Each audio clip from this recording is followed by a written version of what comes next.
Walay krimen nga nahitabo. Mao kini ang gibutyag ni Senior Inspector Ariel Pontillas, hepe sa Makasandig Police Station. Human niya makita sa CCTV footage nga walay nahitabong gang rape o sexual abuse nga mao'y gipasangil sa amahan sa tinunan.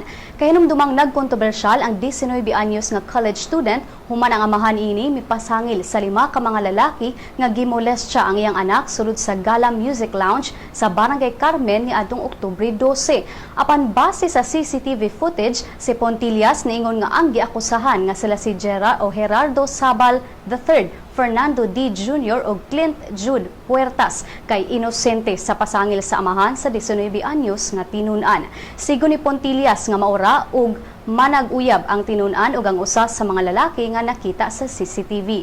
Dugang ni Pontillas nga mismong ang tinunan sab ang mibutyag nga walay nahitabo sa iyaha ug ang iya mga ginikanan lang ang nagdeclares sa nahitabo.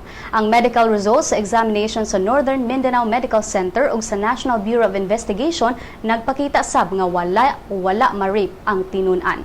Si Attorney Alejandro Jose Paliugna, representante sa mga gipasangin lang ng rape, niingon nga ang CCTV footage nagpamatuod nga dili guilty ang iyang mga kliyente sa maong pasangil.